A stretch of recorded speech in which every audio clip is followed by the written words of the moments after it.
자, 제일 첫 페이지 한번 펴보세요. 어저께 이제 PSAT 개관을 하면서 사업 판단 문제 유형을 이제 한 문제씩 저희가 봤는데요. 그래서 이번 주 수업을 전반부는 일치부합하고 계산형 요렇게 1교시 나가고 2교시에는 이제 퀴즈형으로 갈 거예요. 그리고 이제 어제 한 문제씩 봤기 때문에 오늘부터는 이제 퀴즈형을 유형별 문제들을 먼저 볼 거예요. 자, 그래서 저희가 먼저 볼 유형은 어제 극대극소를 조금 건드렸어요. 두 문제를 봤는데 나머지 올해 나온 문제도 이제 같이 해서 요거를 어제 건드렸으니까 요걸 먼저 보는 걸로 하겠습니다. 페이지는 오른쪽 상단에 이제 페이지가 있는데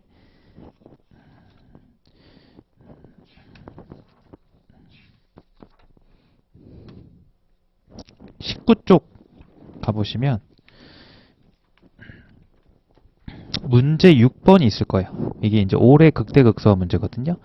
어제 배우신 분들은 이제 잘 떠올리면서 한번 풀어보겠습니다. 자, 시작 풀어보세요.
다 푸신 분은 다음 페이지에 있는 18번 문제 한번 풀어보고 계세요. 어제 풀었던 거예요.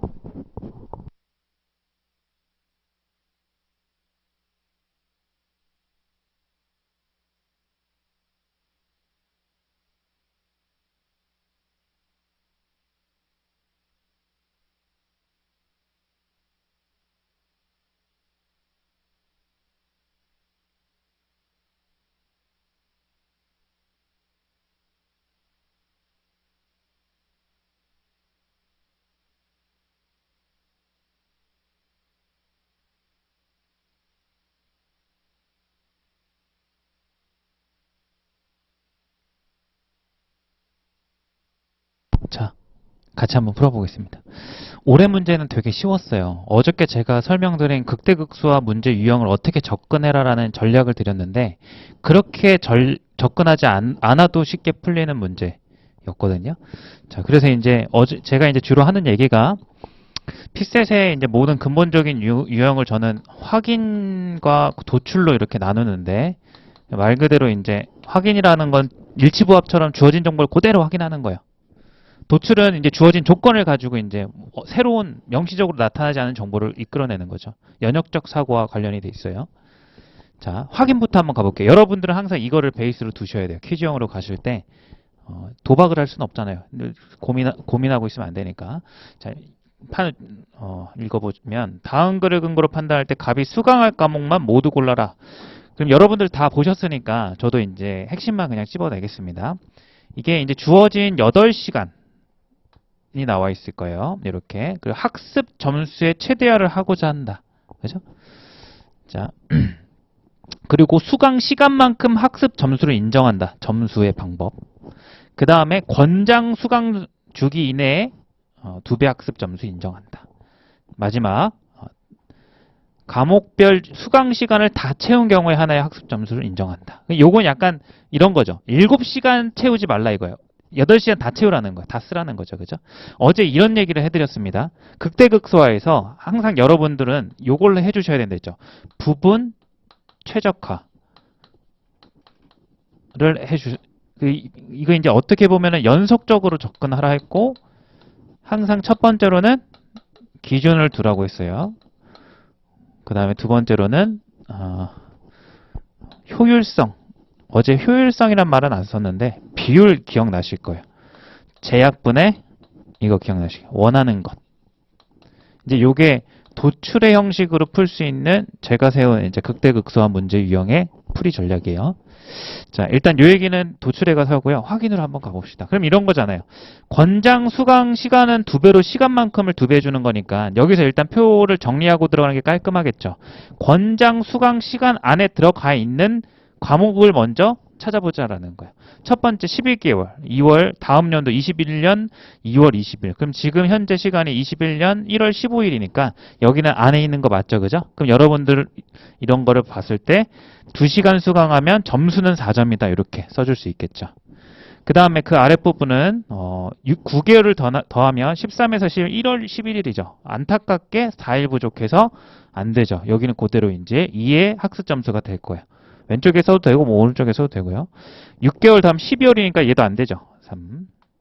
그 다음에 여기는 3개월, 여기는 12월, 이것도 안 되죠. 3점 그대로.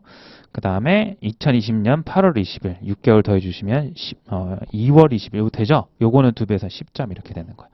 그럼 만약 여러분들이 확인의 전략으로 간다 그러면 어떻게 해요?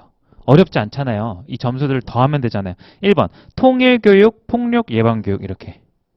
그럼 여러분들이 만약에 확인의 전략으로 간다 그러면 어떻게 가셔야 되냐면 필요 조건이 있었죠. 요거는 필요 조건이에요. 필요 조건.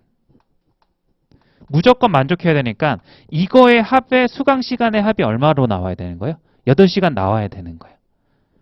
그러면 통일교육과 폭력 개방 찾아가 보시면 7이죠. 이건 잠시만요.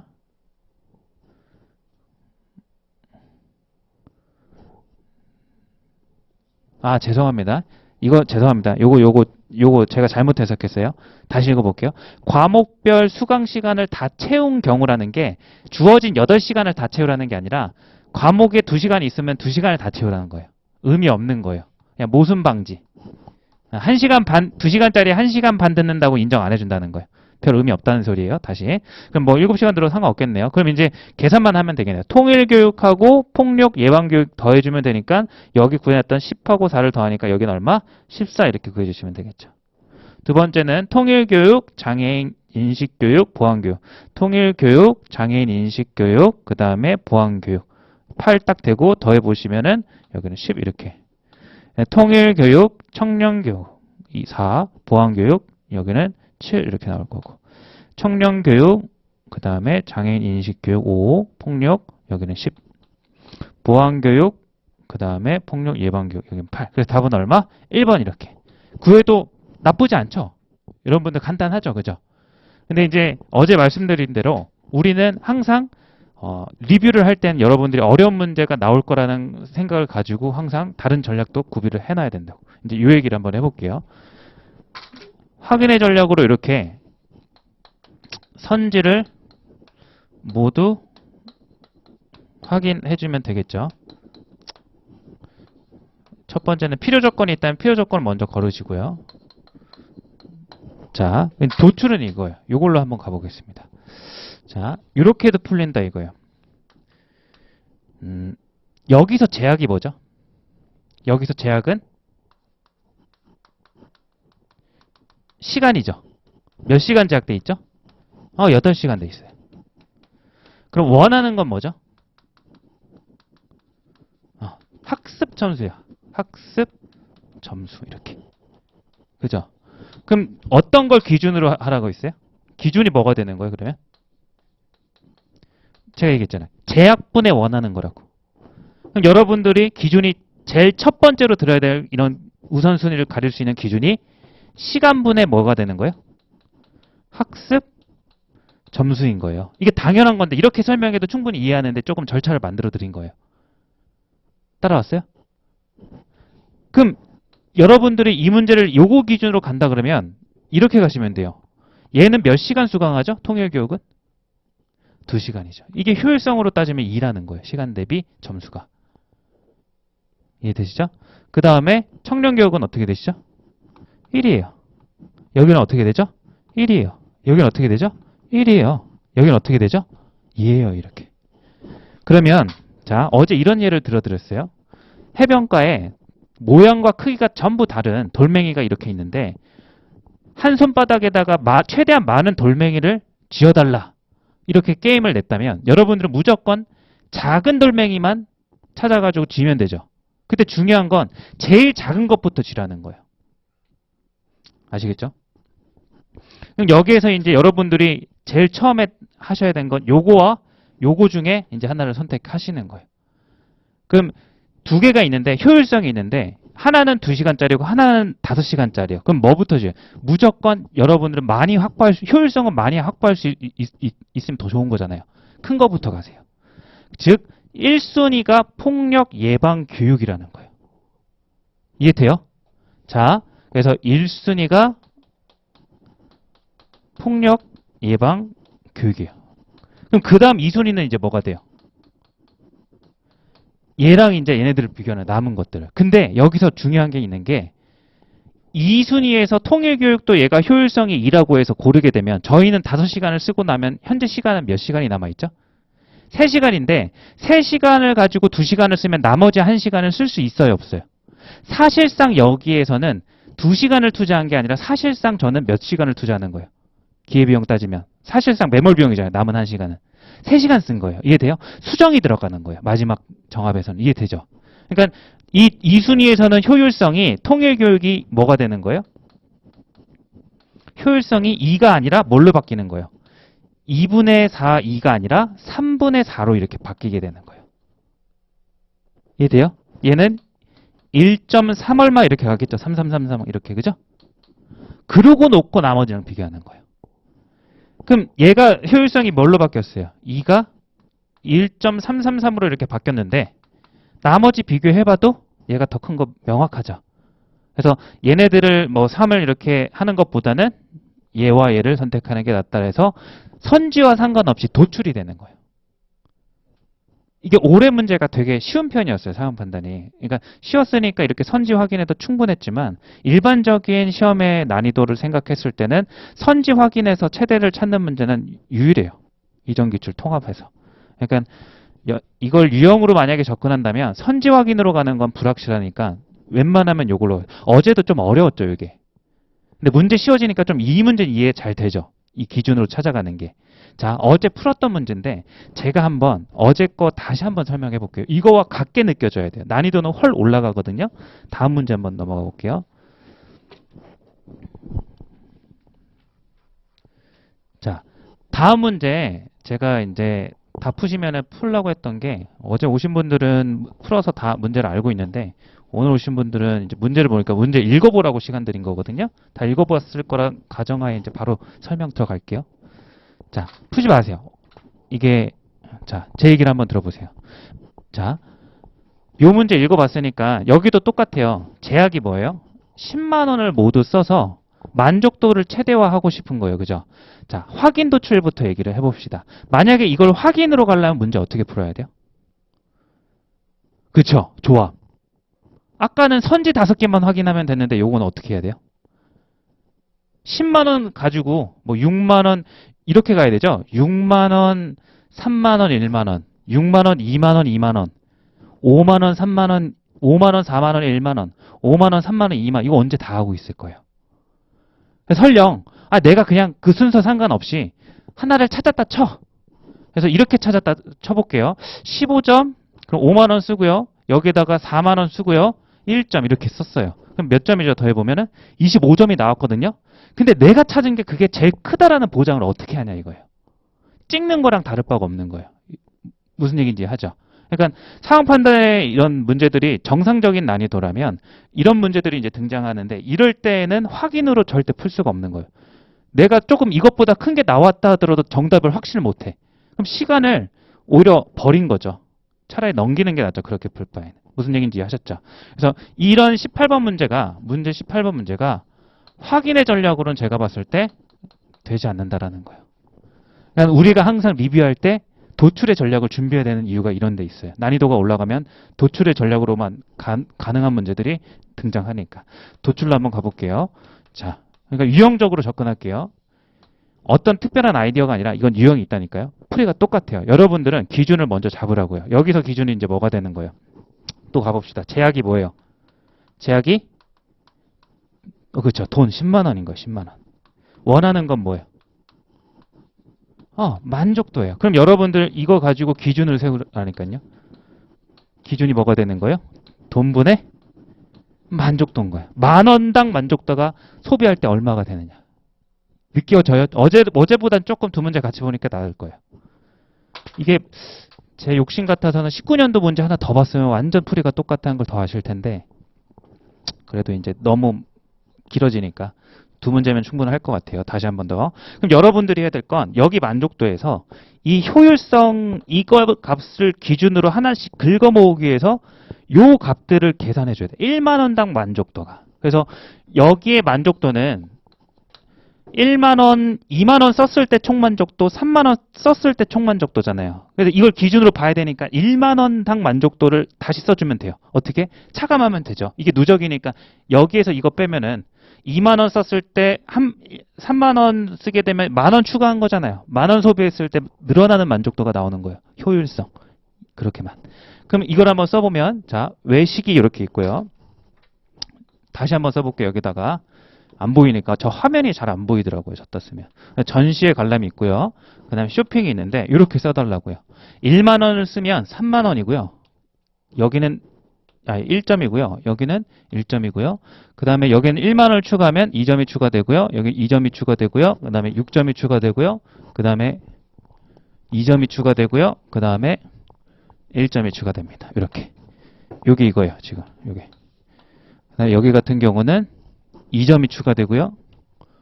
3점 추가되고 잘 안 보여서 3점, 3점, 3점, 1점. 3점, 3점, 1점. 그 다음에 1점, 4점, 2점. 1점, 4점, 2점. 그 다음에 2점, 3점. 이렇게. 그럼 이제 아까 이런 얘기도 했죠.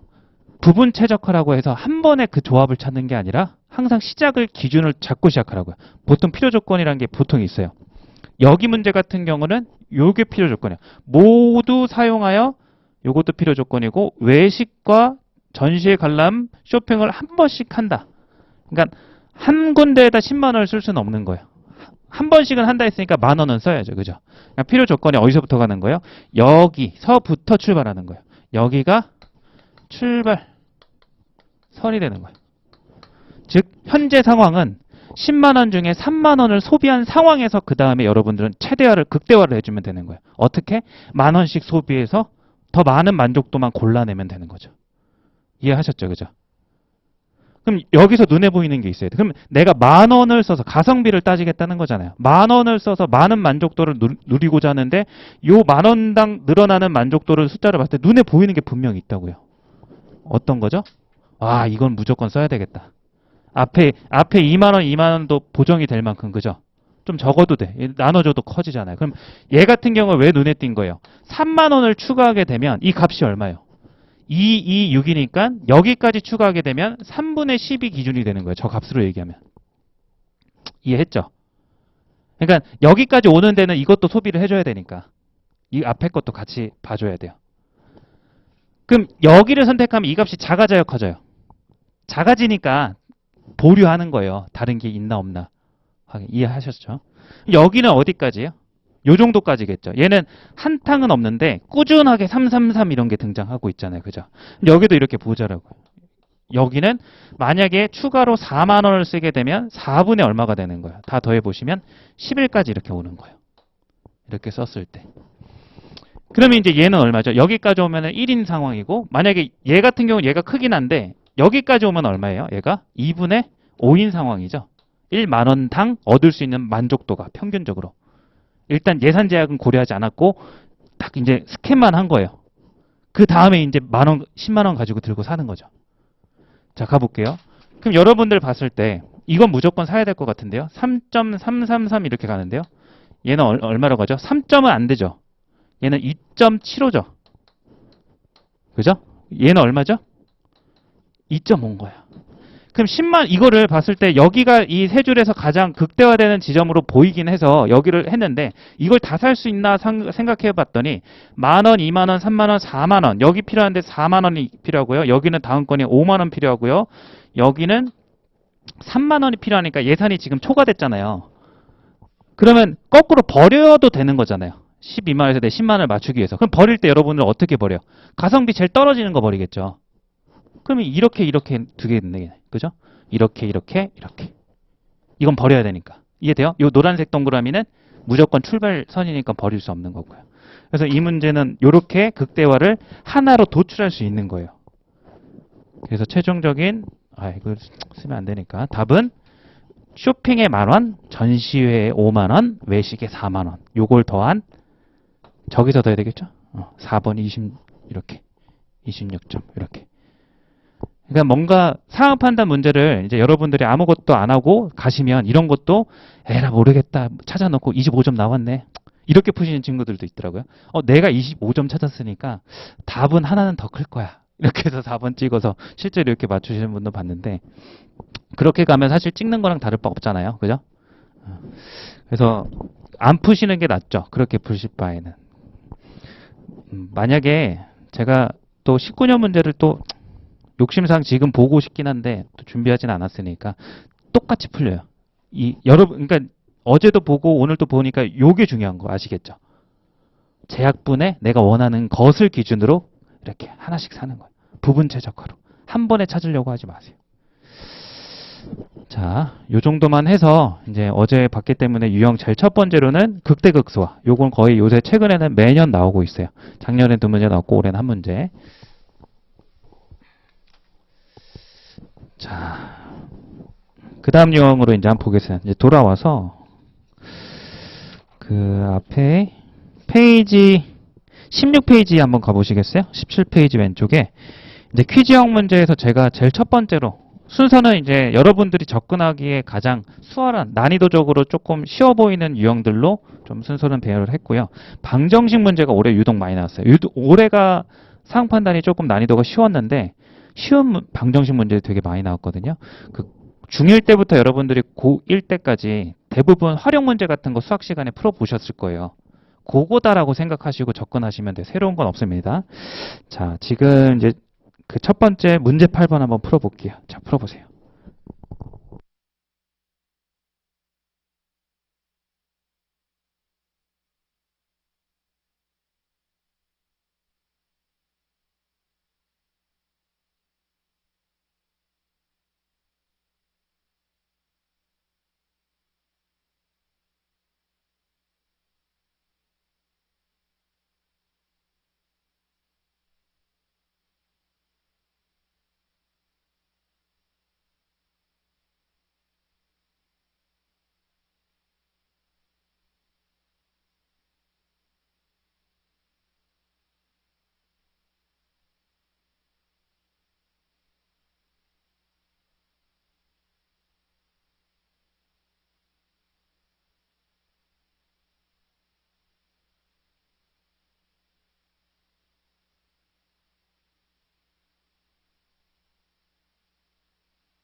시간은 요 정도 드리고요.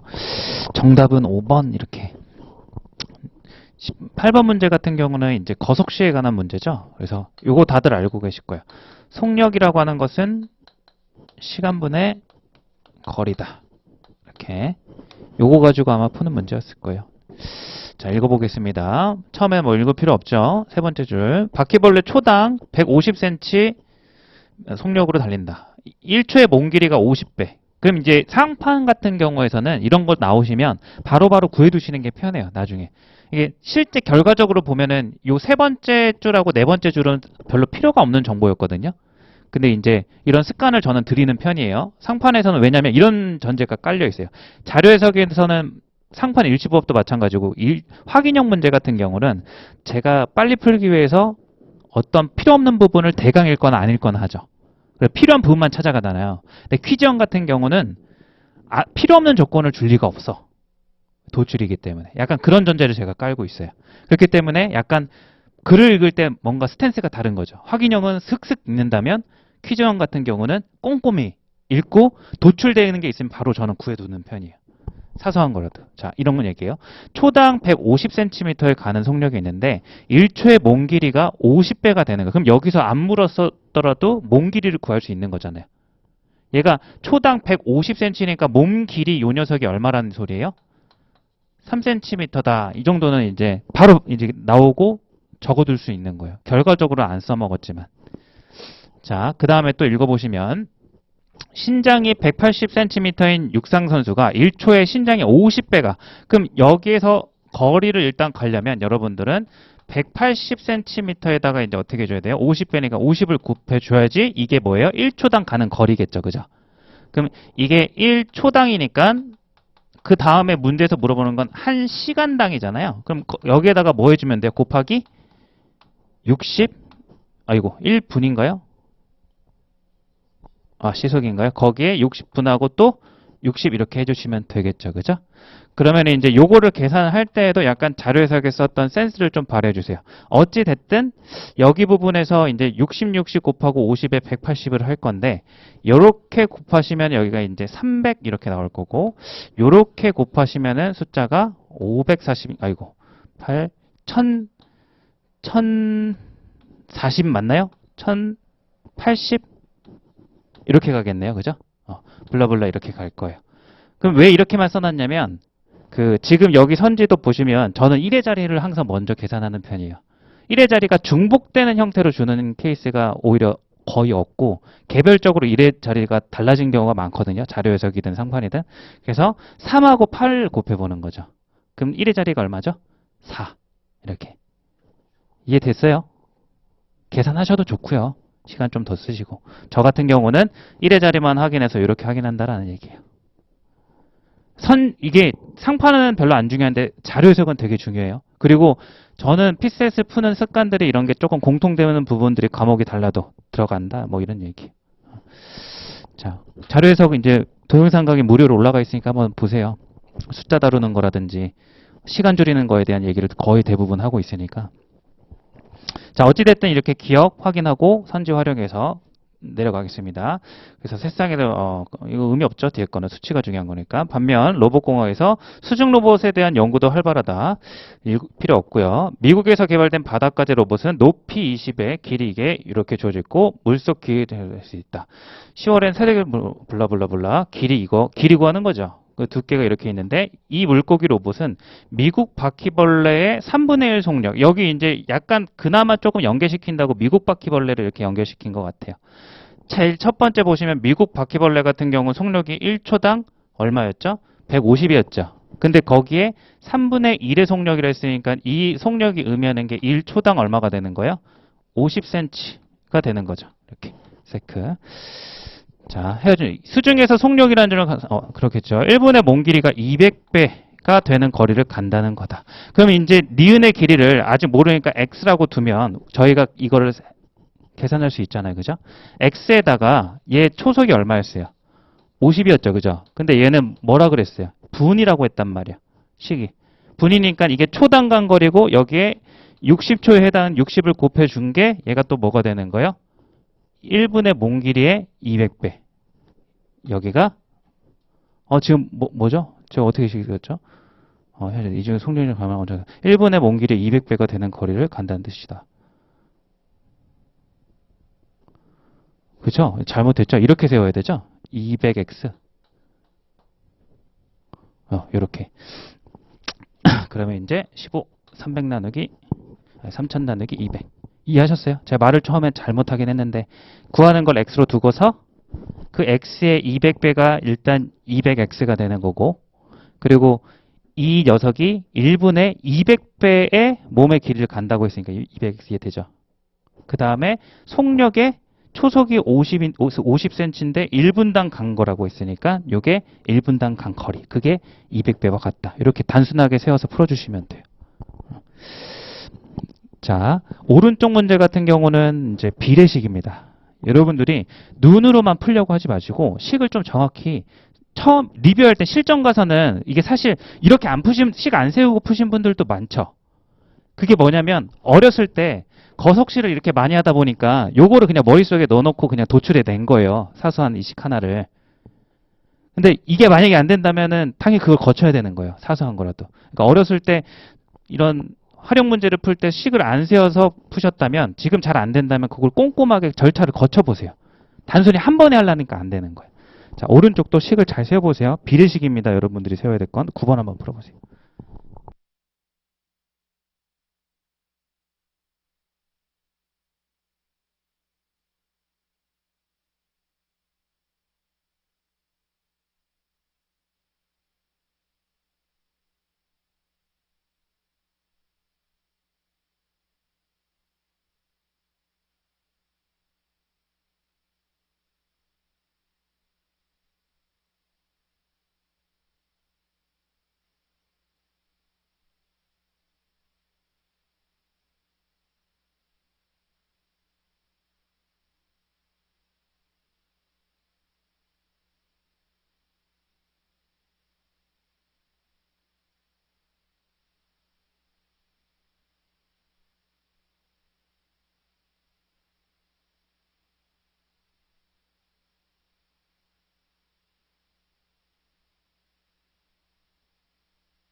같이 한번 풀어보겠습니다. 정답은 5번 하셨으면 맞고요.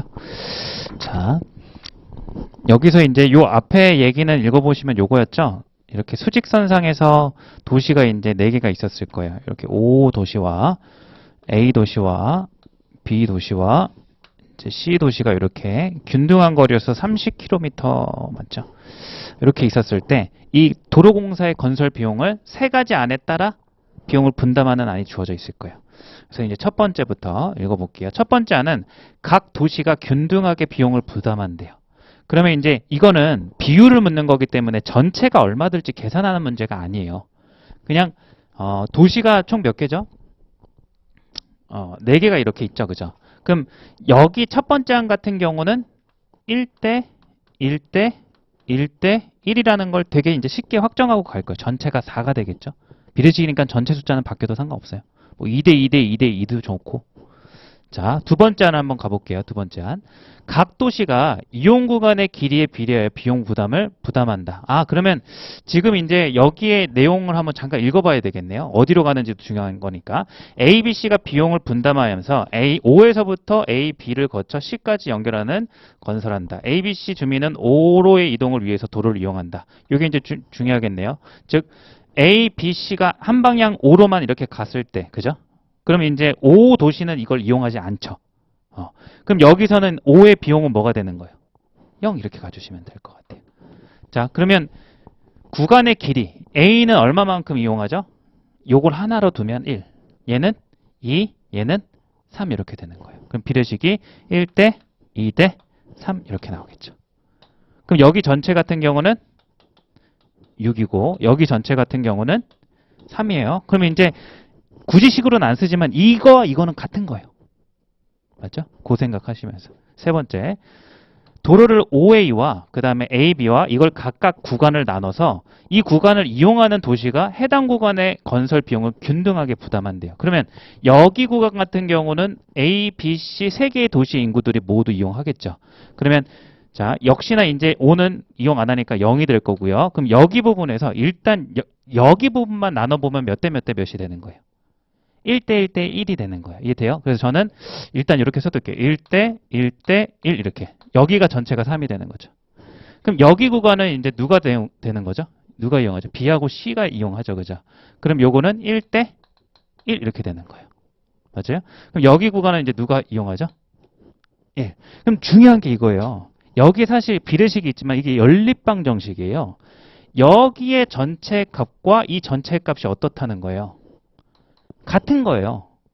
여기 건설하든 여기 건설하든 비용이 같을 테니까. 그럼 이거를 비례식을 싹 다 모으려면 여러분들이 어떤 수정을 거쳐주셔야 되는 거예요? 여기와 여기와 여기가 값이 다 합치면 같도록 해주면 이 B가 나오는 거예요. 이해돼요? 이건 좀 쉽게 헷갈릴 수 있으니까 A, B, C 이렇게. 그럼 정확히 쓰자면 전체를 3으로 한번 바꿔볼게요. 그럼 1대1이 아니라 전체를 3으로 만들려면 여긴 뭐가 돼요? B, C, B가. 1.5 대 1.5 이렇게 해야지 얘와 이제 동일한 비례식을 얘기하면서도 이 값을 더해도 문제가 없는 전체가 같아지니까. 이해하고 있죠? 그럼 여기는 이제 얼마가 돼야 되는 거예요? C가 부담해야 될 거는 3 이렇게. 그러니까 이제 이 세 번째 때문에 못 푸셨다면 세 번째 때문에 못 푸셨을 텐데 이걸 도출해내야 돼요. 그럼 이걸 다 더해주시면 여기는 이제 뭐가 돼요? A는 1 하나 이렇게 부담하는 거예요. 그럼 B는 이 2개 더한 값을 부담하겠죠. 2.5 이렇게. 그 다음에 C는 요거 3개 다 더해주시면 되죠. 5.5 이렇게 나오는 거예요. 이해하셨어요? 그러니까 이게 도출이 되면 쉬워요. 근데 그러니까 구조를 보세요. 여러분들이 이걸 못한 이유 뭐예요? 여기까지는 아마 다 하셨을걸요? 근데 여기에서 이 B를 각각을 할 때 이 전체를 맞춰줄 생각. 아시겠죠? 그럼 이제 확인만 하면 되죠. 이 다음 같은 경우는. 네? 제가 한 게요? 저 4만 한 것 같은데?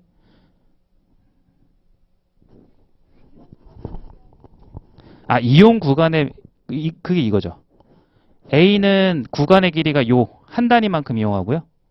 B는 2단위만큼 이용하고요. C는 3단위. 그래서 1대 2대 3이고요. 요거는 구간별로 비용을 달리 계산하겠다는 거예요.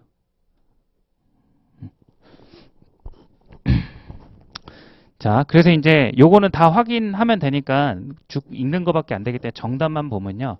C의 부담 비용은 3안이 1 안에 2배 이상이다.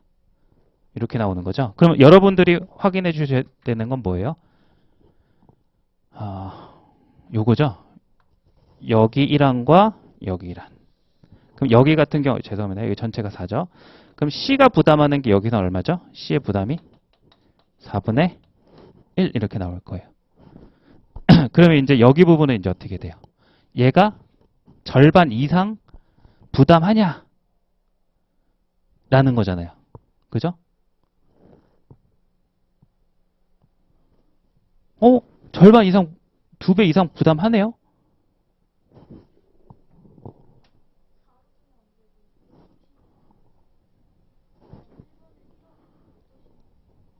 아, 죄송합니다. 제가 틀렸네요. 여기 5는 빼주셔야 돼요. 여기 이제 C가, 이러면 이제 되겠죠? 그죠? 그럼 얘가 이제 뭘 확인하시면 되는 거예요, 여러분들은. 2배라고 했으니까 이것도 이제 자료 해석에서 했던 거예요. 2배를 해서 비교하는 거예요. 그럼 C가 여기서 부담하는 게 뭐죠? 전체를 다 더해주시면 8, 9분의 5.5. 요게 크면 맞는 거예요. 됐죠? 근데 크지 않죠? 3분의 2가 나려면 분자가 6이 나와야 되니까. 요 정도로. 이해되죠? 그죠? 그래서 이렇게 또 식 세워서 해결해 주시면 될 것 같습니다. 자, 다음 페이지 한번 넘어가 볼까요? 자, 저희가 26번은 풀었고 29번을 또 한번 풀어보도록 할게요. 잘 안 되시면 어차피 제가 퀴즈는 시간 안 되잖아요. 일부러 퀴즈 파트 같은 경우는 실전도 이제 시간을 더 쓰셔도 되는 것도 있고 처음에 시간을 압박해서 쓰는 게 의미가 없거든요. 그러니까 무조건 풀려고만 급급하게 이렇게 막 헤매지 마시고 지금 하는 게 방정식이니까 당연히 조금 어드밴테이지가 있잖아. 식을 세워서 풀겠죠, 제가. 식을 한번 써보세요. 최대한 쓸 수 있는 거를.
시간 여기까지 드리는 걸로 하고 같이 한번 또 풀어볼게요.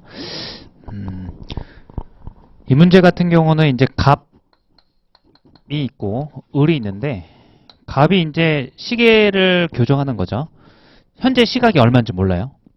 그랬는데 갑이 을의 집에 가요. 그래서 을 기준으로 이 사람 기준으로 문제에서는 나와 있을 거예요. 몇 시라고 돼 있죠? 처음에 도착했더니 10시 30분을 가리키고 있었다. 그리고 1시간 동안 머물러 있었죠. 그러면 이제 11시 30분까지 이렇게 이야기를 했을 거예요. 갑이 을과. 그러고 나서 이야기하고 집으로 출발하고 집으로 돌아올 때는 같은 길에 2배 빠르기로 걸었다. 여기가 이제 속력이 있을 거고 여기 속력에다가 이제 곱하기 2를 해준 거죠. 그럼 여러분들이 이제 앞에서도 이제 거석시 문제를 하나 풀었으니까 이런 걸 바로 도출할 수 있을 거예요. 속력이 2배가 됐다는 의미가 무슨 얘기랑 똑같을까요? 길이가 아니죠. 잘 하셨는데 단어 선택을 잘못하셨네. 거리가 아니라 시간이죠. 거리는 그대로 있어요. 어떻게 막 거리를 늘렸다 줄였다 해요. 거속시 하시죠. 그죠? 그래서 아까 얘기한 대로 이런 걸 읽으면서 해줘야 돼요.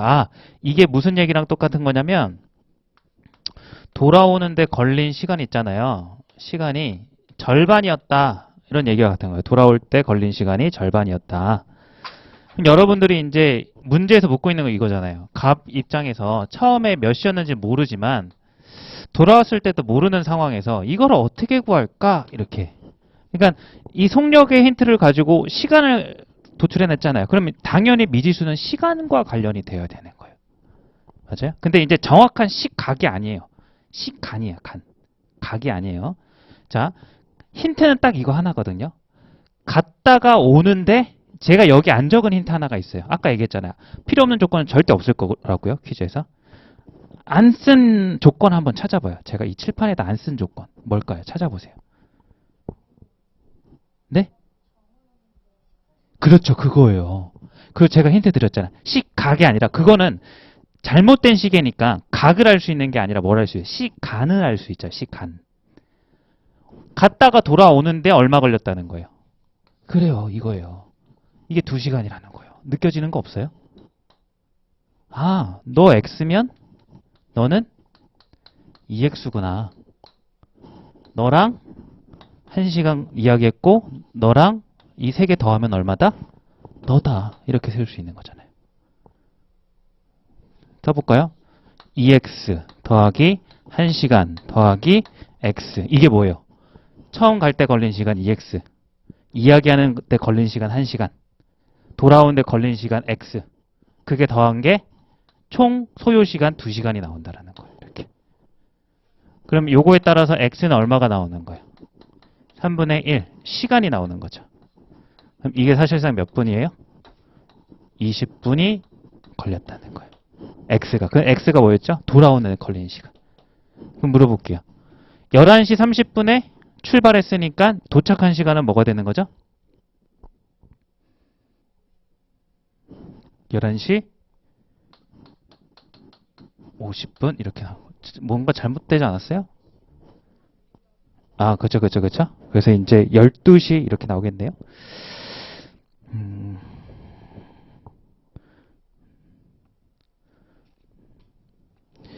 자, 이렇게 해서 넘어가도록 하겠습니다.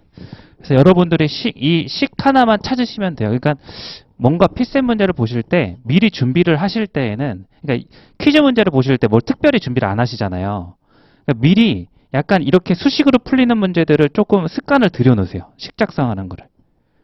그럼 나중에는 나중에는 실제 저는 이런 식을 써서 풀지 않아요. 그러니까 이게 탑재가 돼 있으니까 안 써도 풀리는 거예요. 이렇게 상식적으로 생각할 수 있잖아요. 2시간 걸렸는데 얘가 11시 반에서 2시간, 1시간 빼면 1시간을 2대1로 나누면 40분, 20분 이렇게 나뉘는 건 이해하시죠? 그죠? 그런 정도를 하시려면 만약에 이게 안 되면 이 식 자체가 머릿속에 안 떠오르는 거거든요. 그래서 그거를 일단 작성하는 연습부터. 그래서 진짜 우스개 얘기로 집에 혹시 동생분이나 아니면 옛날에 풀던 수학 중학교 문제집 활용 파트 있을 거예요. 그런 거 푸는 게 어떻게 보면 이런 거 푸는 거 도움 될 거예요. 있으면 한번 쓱 보세요. 자존심 상해하지 마시고 피셋이란 시험이 약간 그런 거다 이렇게 생각하시고 자 다음 문제가 좀 어렵거든요. 이제 식을 사용하지만 이제 이걸 해결하는 게 마냥 쉽지는 않으니까 한번 도전해 보세요. 30번 풀이 시작.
끊어서 가볼까요?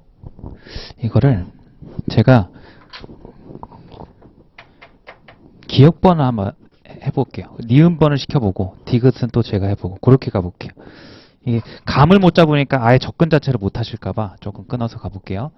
뭐 의미 없죠? 여기 이제 이 관계식도 뭐 익숙할 수도 있고 익숙하지 않아도 뭐 보면은 어렵지 않은 수준 맞죠? 밀도는 부피분의 질량. 자, 그랬을 때 이제 조건을 보니까 1kg인데 묶고 있는 게 그람 단위니까 요거를 이제 일단은 1000g의 크기로서 이게 이제 부피예요, 질량이에요? 이게 되게 중요해요. 자, 그랬을 때 이제 밀도가 이렇게 주어져 있어요. 그럼 여러분들 자료 해석에서도 했던 건데, 그럼 이 식 가지고 구할 수 있는 게 나오네요. 밀도가 주어졌고, 질량이 주어졌으니까 부피 물어보겠네요. 그럼 이 식을 뭐 별건 아니지만 보기 편하게 이렇게 하나 써둬야죠. 부피라고 하는 것은 뭐다? 밀도분의 질량이다. 그래서 이제 요게 우리의 관심사고 출제자도 당연히 그걸 묻겠죠. 구할 수 있는 거. 기억번 한번 볼게요.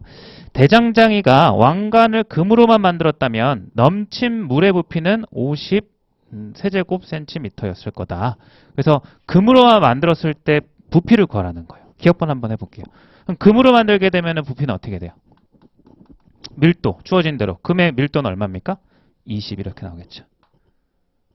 그리고 질량은 1000 이렇게 올려주면 되겠죠. 50 이렇게. 맞죠? 이거 단순한 거예요. 이건 해주셔야 돼요. 문제 이해의 단계.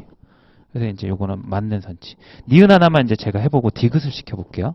자, 니은은 이제 읽어보시면 물의 부피가 80 세제곱 센티미터. 부피를 이제 거꾸로 줬어요. 당연히 이제 어려워졌겠죠. 묻는 걸 줘주고 다른 걸 묻겠죠. 왕관이 금과 은으로만 만들어졌다면 왕관에 포함된 은의 부피는 왕관에 포함된 금의 부피의 3배이다. 자, 현재 지금 어떻게 나눴는지를 모르죠. 뭘 몰라요? 여기서 일단 모르는 미지수가 뭐일 것 같아요? 네? 그렇죠. 금과 은의 그렇죠. 질량. 좋았어요. X를 저는 금이라고 둘게요. 그러면 은은 뭐가 될까요? 저절로? 그렇죠. 1000-X. 식 안 써도 되잖아. X 금이랑 질량 더하면 1000. 한쪽이 X면 다른 쪽은 1000 빼기 X. 연립방정식이지만 굳이 식 하나 안 쓰기 위해서. 그럼 1000 빼기 X가 이제 은. 이렇게 가주셔야 되는 거예요. 그리고 식 세우시는 거예요. 약간 완전 수학이죠. 그죠? 진짜 뭐 고등학교 1학년 때나 볼 법한 그런 수학 문제 같아요. 그럼 여기에서 이제 식을 세워보시면 부피라고 하는 거는 여러분들이 이제 2개 더한 거잖아요. 어떻게? 금 질량 X를 밀도 20으로 나눈 거고요. 그죠? 플러스 이제 여기는 1000 빼기 X죠. 그럼 여기는 뭘로 나눠야 돼요? 은의 밀도니까 10 이렇게. 그러니까 최소한 요게 기본적으로 깔려 있어야지 판단하는 거예요. 아시겠죠? 한번 풀어보세요. 니은을 풀 수 있는 힌트를 저변을 깔아드린 거예요. 이제 니은이 맞는지 틀린 지문인지 저 식을 이제 연구하셔가지고 한번 찾아보세요.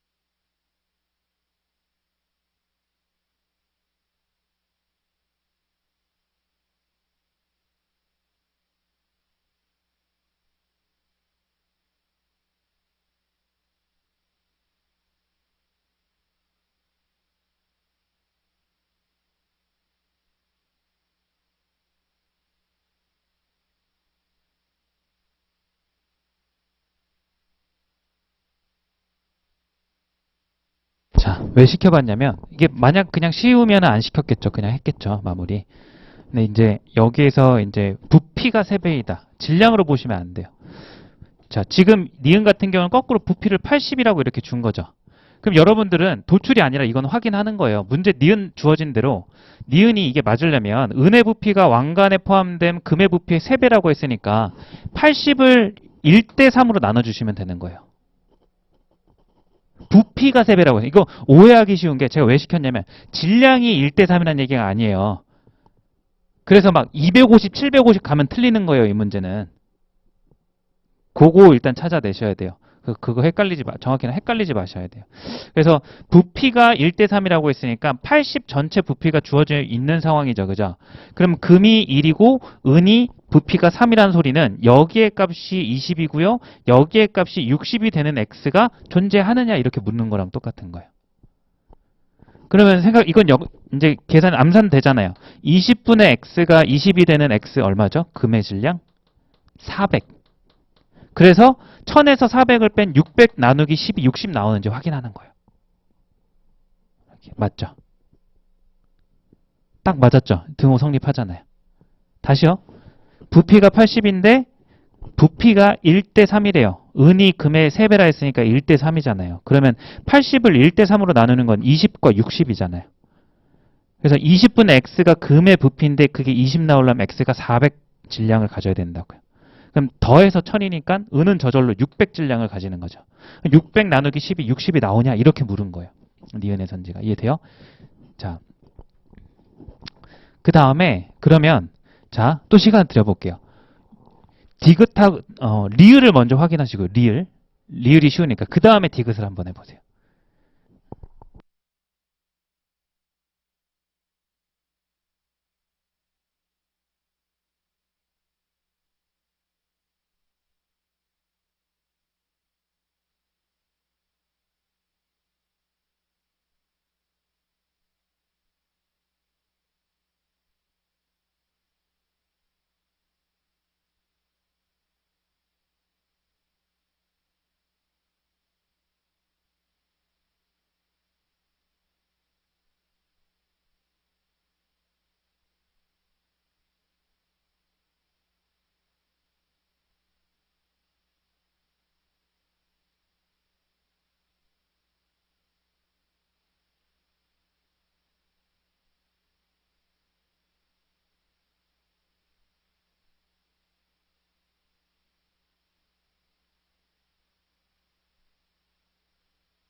자, 이제 마무리 해보겠습니다. 자, 기억에서도 봤지만 사실 이제 부피가 커지려면 밀도가 어떻게 되면 돼요? 작아지면 돼요. 그래서 기억이 금의 밀도가 지금 현재 가장 큰 상황이잖아요. 부피가 가장 적어요. 만약에 이 모든 이제 1000g 모두를 은으로 채운다 그러면 10분의 1000이니까 100 세제곱 센티미터가 되는 거거든요. 부피가. 그럼 당연히 이제 어떻게 돼요? 은보다도 밀도가 작은 구리나 철을 넣으면 넣을수록 부피가 점점 커지는 거 이해하시죠? 그죠? 그럼 리을 같은 경우는 120 세제곱 센티보다 크면 철이 포함하고 있는지, 즉 여기죠. 철이 밀도가 가장 작으니까 구리를 넣었을 때 부피가 얼마 나오는지 확인하라 이거예요. 그거보다 크냐 이거죠. 어렵진 않죠. 그래서 9를 넣었을 때 9분의 1000은 1200 안 넘잖아요. 그러니까 몽땅 전부 다 구리로 1000g을 채워 넣어도 120이 안 나와요. 그 얘기는 120이 넘었다는 거는 그것보다 밀도가 작은 철을 넣었다는 거예요. 그리고 이제 이런 생각도 할 수 있죠. 저희가 니은을 풀어보다 보니까 이제 기억하고 비교하면 금만 넣었을 때는 50이 나오고요. 은만 넣었을 땐 100이 나와요. 그리고 금과 은을 적절히 섞으니까 50과 100의 그 사이에 있는 값인 80이 또 나올 수 있는 거예요. 그러면 이런 상상할 수 있죠. 여기에 이 X랑 이 무게랑 여기 은의 무게를 적절히 조절하면 얘를 키울 수도 있고 낮출 수도 있는 거 맞아요? 그런 생각인 거예요. 그럼 하나 물어볼게요. 여기에서 부피를 키우려면 80보다 높이려면 X가 이게 80 나오는 X가 400이었어요. 400보다 높여야 될까요? 낮춰야 될까요? 이걸 키우려면. 그렇죠. 높여야 돼요. 금을 많이 넣을수록 어때요? 부피가 작아져요. 됐죠? 이거. 금을 적게 넣고 다른 걸 많이 넣으면 부피가 올라가는 거예요. 그걸 묻고 있는 게 디귿 지문이에요. 값을 묻는 게 아니라 이제 디귿 한번 읽어볼게요. 넘친 물의 부피가 80세제곱센티미터이고 왕관이 금과 구리로만 만들어졌다면 이렇게 나와 있어요. 자, 80이고 만약에 금과 은으로 돼 있을 때는 400과 600이었단 말이에요. 그죠? 금, 은일 땐 니은에 의해서. 근데 이제 구리로 바뀌었어요. 구리 같은 경우는 이걸 계산을 하려면 이제 어떻게 돼? 여기 부분에 분모가 바뀌는 거예요. 이걸 재활용하지 말고 다시 쓸까요? 자, 디귿 같은 경우는 이제 80이라는 부피가 이렇게 주어져 있는 상황이고 금은 똑같이 등장하는데 여기에 새로운 이제 은이 아닌 구리죠. 밀도가 9라고 이렇게 되어 있을 거예요. 9. 그럼 여기는 1000 마이너스 x 이렇게 나와 있을 거예요. 그죠? 자, 그랬을 때 마저 읽어보면 이 구리의 부피는 왕관에 포함된 금의 부피의 3배 이상이다. 딱 이거랑 비교를 할 거예요. 디귿은 니은과 비교해서 그 크기의 대소관계를 따지라는 거예요. 자, 은이었을 때가 정확히 3배였죠. 80 나오는 게, 그죠? 자, 상식적으로 생각하세요. 구리는 은보다 밀도가 낮아서 동일하게 은과 포함되면 부피가 더 커져야 돼요. 다시 금과 은을 혼합해서 80을 만들었을 때는 1대 3인 딱 3배 관계가 있었어요. 맞죠? 부피가. 근데 은 빼고 구리를 넣었어요. 구리는 밀도가 더 작아서 적은 질량만 가지고도 많은 부피를 만들 수가 있어요. 맞죠? 은에 비해서. 자, 물어볼게요. 이걸 만족하는 구리는 금보다 어떨까요? 3배보다 많을까요? 아니면 적을까요? 적다 이거죠. 은이 딱 3배 넘게 필요했는데 구리는 그거보다 덜 필요하다 이거예요. 기능이 뛰어나니까, 부피를 높이는 기능이 뛰어나니까, 상식적으로. 이해했어요? 틀렸다 이거예요. 좀 어렵죠? 이거는. 실전 갔으면 많이들 이제 넘겼을 거라고 생각하는데, 저는 이제 수식 다루는 게 익숙하다 보니까 저한테는 아싸였어요. 이렇게. 사실 따지고 들어가 보면 어렵지 않잖아요. 맞죠? 디귿에서 한 번 더 생각해야 되는 부분이지만 이렇게 식 적어놓고 보면 실제로 저는 들어가서 이 문제 풀 때는 이 식을 적어서 거기서 생각하고 풀었어요. 그래서 왜 그랬냐면 처음에 과중평균 이게 처음에는 제가 제 실전 얘기를 해드리는 거예요. 이 문제를 처음 접해서 아직도 기억이 나는 게 처음에 질량을 본 거예요. 이게 질량이 1대 3이라는 얘기인가? 그래서 250, 750인가? 하니까 답이 안 나오는 거예요. 다 틀려서. 뭐야. 그러니까 이런 게 있잖아요. 3배라고 했으면 3배보다 조금 엇나가거나 막 그런 게 있어야 되는데 완전 둘 다 답이 아닌 거예요. 그래서 다시 보니까 제가 이 부피를 1대 3을 안 하고 질량을 했더라고요. 그거 교정하고 갔었거든요. 어찌됐든 이제 물어보니까 주변에서는 넘겼던 문제 중에 우선순위에 있는 문제더라고요. 주변에서는. 이제 수식으로 풀지만 조금 난이도가 어려워진 걸 이제 하나 봤습니다. 자, 이렇게 해서 이제 올해의 문제 기준으로는 이제 식 다루는 문제는 이렇게 등장했고요. 그 다음 유형으로 한번 가볼게요. 자,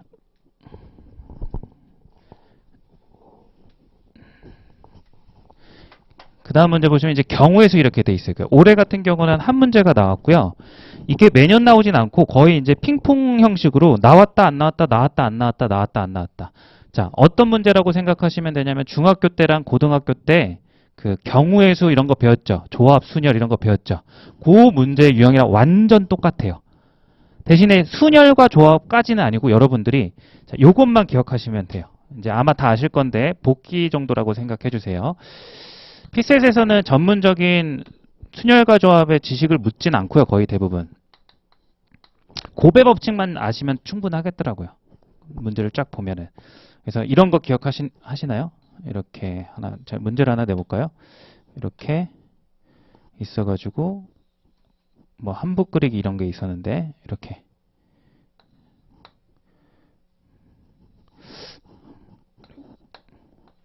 뭐 색깔이 있어가지고 색깔이 5가지 색깔이 있었을 때 여기에 채울 수 있는 경우의 수를 찾아라. 이런 거 기억나시죠? 그래서 인접한 영역이 제일 많은 영역부터 색칠하시오. 이런 거 기억나실 거예요. 그래서 순서를 해보면 1, 2, 3 또는 1, 3이 아무 상관이 없어요. 여긴 전부 다 2개씩 인접하고 있어서. 그래서 계산하시면 어떻게 되죠? 5 곱하기 4 곱하기 3 이렇게 됐던 거. 아주 기본적인 거. 그래서 이런 것도 있었고 또 이런 것도 있었죠. 의자에 앉히는데 학생이 10명이 있다. 4개의 의자가 있는데 학생 10명을 앉히는 경우의 수를 구하라. 그러면 이제 10 곱하기 9 곱하기 8 곱하기 7 이렇게 했던 거 기억나요? 그죠? 근데 이제 여기서 제가 하나 이제 말씀드리고 싶은 건 뭐냐면 여러분들이 그런 것들을 약간 기계적으로 해왔는데 약간 조금 직관이 필요해요. 이 경우의 수를 잘 하시려면 자, 문제를 제가 하나 내볼게요. 이렇게 되고 이렇게 제가 한번 풀어볼게요. 5가지 똑같이 색깔이 있고 영역 5개 나눠져 있죠. 그죠? 자, 그랬을 때 문제를 살짝 바꿔볼게요. 서로 다른 색깔이 아니라 인접한 영역만 다른 색깔을 칠할 거예요. 인접한 영역만. 그러니까 여기 칠했던 걸 여기 칠할 수 있다는 거죠. 그죠? 이해하셨죠? 자, 여기 들어갈 수 있는 거 몇 가지죠? 5가지죠. 자, 1번. 그 다음에 여기 들어갈 수 있는 거 몇 가지죠? 4가지죠. 자, 3번. 여기 들어갈 수 있는 거 몇 가지죠? 3가지죠. 자, 순서 4번. 여기 들어갈 수 있는 거 몇 가지죠? 3가지죠. 자, 그럼 여기 들어갈 수 있는 거 몇 번? 5번째는? 하나, 둘, 3개니까, 그것 빼고 이렇게 되죠. 그죠? 틀렸어요. 틀린 이유를 아셔야 돼요. 왜 틀렸을까요?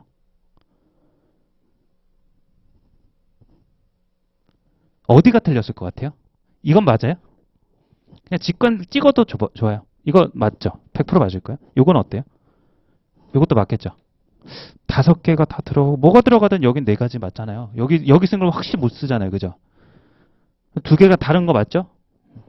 그럼 여기는 3가지 맞아요? 이것도 맞고 이것도 맞아요? 3번째도? 여기 들어간 거 못 쓰고 여기 들어간 거 못 쓰잖아요. 여기 3개가 맞잖아요. 그럼 얘는요? 여기 들어간 거 못 쓰고 여기 들어간 거 못 쓰잖아요. 2개는 무조건 다 할 테니까. 그죠? 찾으셨어요? 이거 맞죠? 여기는 여기 들어간 것 못 쓰고 여기 들어가고 여기도 못 쓰니까 2가지. 이것도 맞네. 어디가 틀렸어요? 여기가 틀렸어요. 아니요, 여기야. 뭐가 틀렸냐면 2번과 4번은 같은 색깔일 수가 있고 다른 색깔일 수도 있어서 여기가 여기 인접한 3개 영역을 기준으로 놓고 봤을 때 여기 3개에 칠해진 색깔의 개수가 2개일 수도 있고 3개일 수도 있어요. 무슨 말인지 알아요? 자, 다시요. 예를 들어서 검은색, 빨간색, 파란색 칠하잖아요. 검, 빨, 파 됐죠? 그럼 5개 중에 2개 나왔으니까 2개 맞죠? 여기 들어갈 수 있는 건. 근데 검은색, 빨간색, 여기 빨간색 칠할 수 있어요. 그럼 그때는 여기 3가지가 되는 거예요. 이해돼요? 그러니까 뭐냐면 여기서 틀리긴 했지만 여러분들이 해줘야 되는 건 여기 부분에서 경우의 수를 나눠줘야 돼요. 즉 제가 무슨 얘기를 하고 싶은 거냐면 지금 다 여러분들이 경우의 수를 셀 때 이게 고배 법칙이라 그래요. 이런 거 기억나실 거예요. 고배 법칙이 가능하려면 좌우가 뭐 정확히는 아닌데 좌우가 전혀 상관없는 독립이어야 하는 거예요. 그러니까 자, 이런 거죠. 주사위를 던지고 동전을 던져요.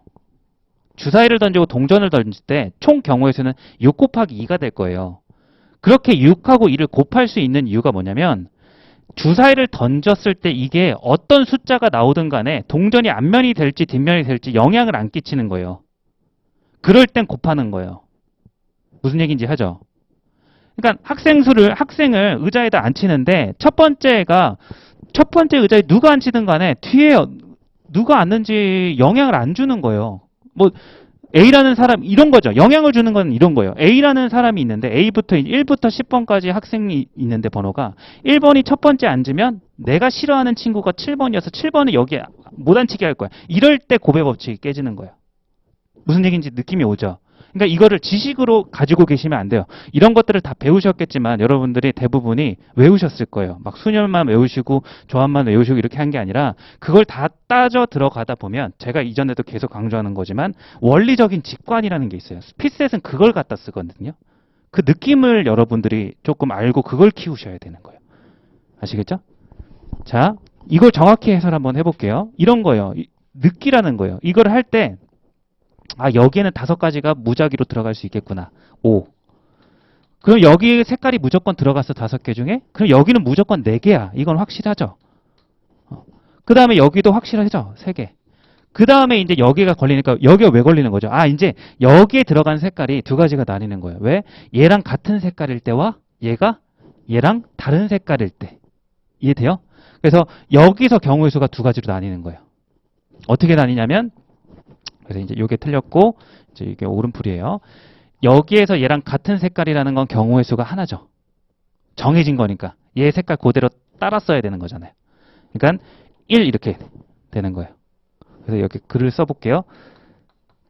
이거를 이렇게 쓰면 되겠다. 2와 4가 같을 때 한 가지. 그러면 얘 둘이가 같은 색깔을 쓰고 얘가 다른 색깔이니까 5번 입장에선 인접한 색깔의 개수가 몇 개예요? 2개니까 3개를 쓸 수 있는 거예요. 1 곱하기 3인 거예요. 이렇게. 이해돼요? 그 다음 플러스 2와 4가 다를 수 있죠. 이렇게.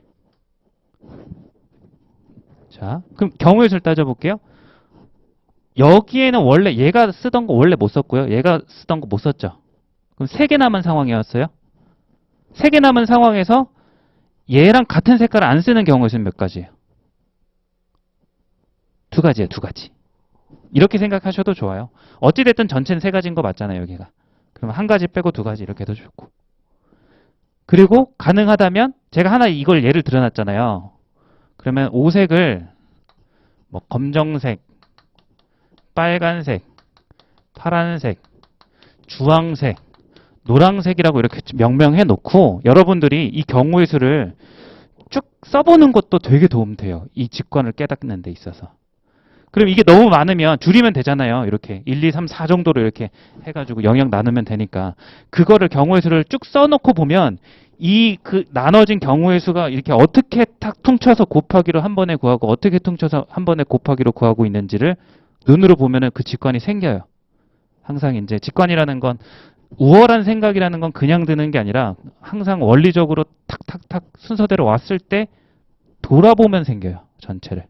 그러니까 그런 과정이 되게 중요하다고 저는 생각하거든요. 어찌됐든 이렇게.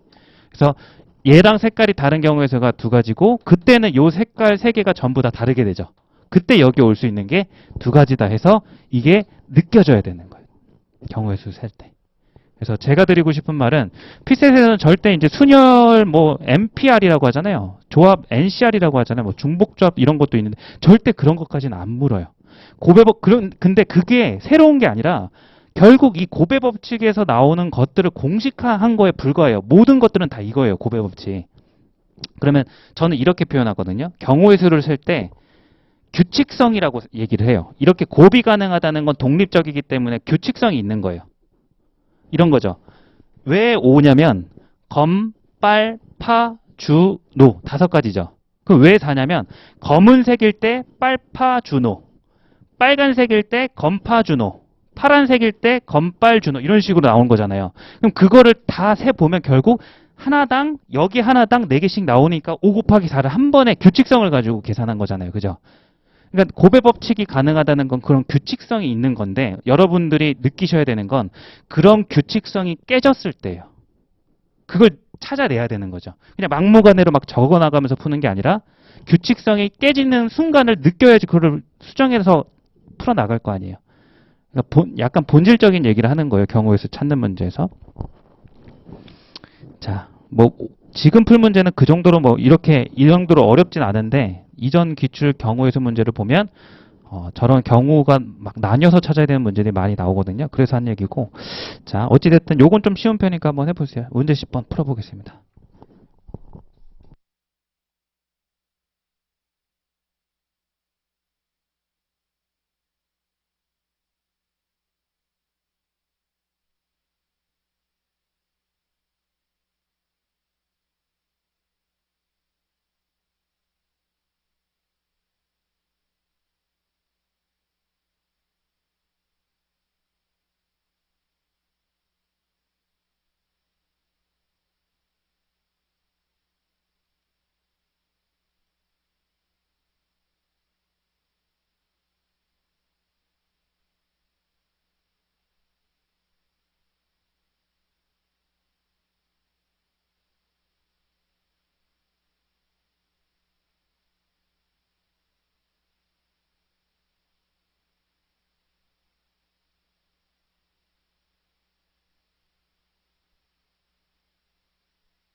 자, 같이 한번 풀어보도록 하겠습니다.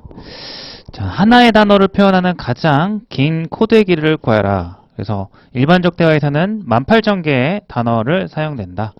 그래서 우주연구소에서는 블라블라 코드를 바꾼다.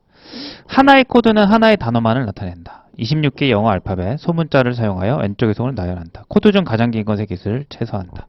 18,000개의 단어를, 뭔가 규칙성이 글에는 안 나타나 있죠. 그림에 아마 확인하셨을 거예요. 그러니까 이런 거예요.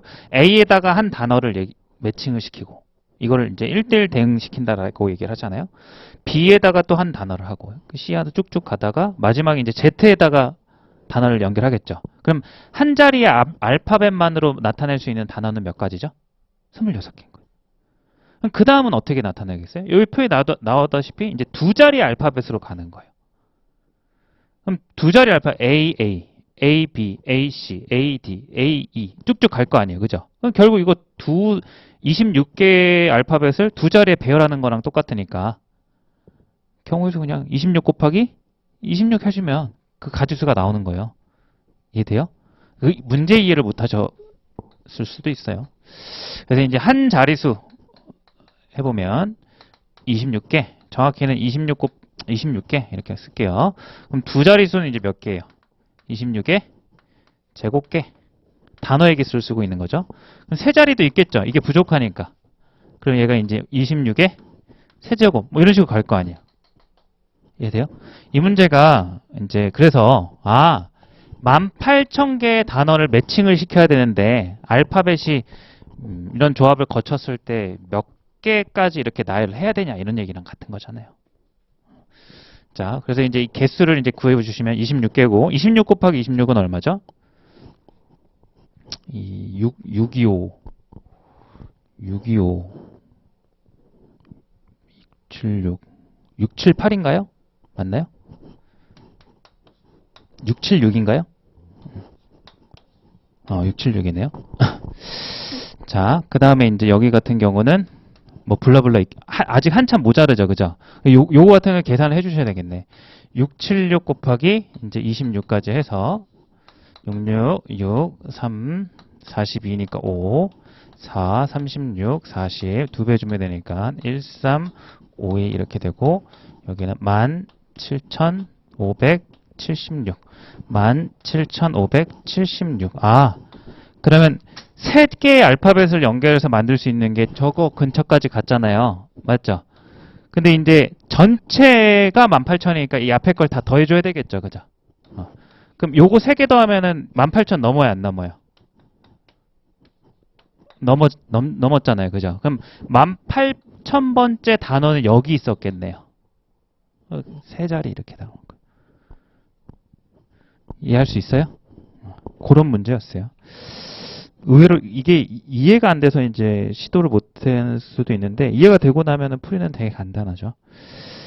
자, 해서 오늘은 이제 방정식, 식을 세우는 것과 작년 문제를 통해서 경우의 수 문제 한 문제만 이제 경우의 수는 사실 특별히 뭐 설명할 게 따로 없어가지고 그냥 다른 연도의 문제는 안 가져왔고요. 그냥 요 문제 하나로만 퉁치는 걸로 하겠습니다. 이렇게 봤습니다. 내일의 첫 번째 시간에는 아마 이제 일치부합 남은 문제를 전부 다 아마 풀게 되지 않을까. 이제 규칙 정복을하고 이제 정복을하고 이제 퀴즈 유형에서는 뒤에 있는 극대극소가 있으니까 논리 퍼즐 문제도 이제 상황 판단에도 논리 퍼즐 문제가 언어랑 비슷하게 있거든요. 그래서 그거를 아마 보게 될 것 같습니다. 오늘은 일단 강의는 여기까지 하는 걸로 하고요. 남은 시간에는 조금 개인적인 피드백을 받는 걸로 할게요. 수고하셨습니다.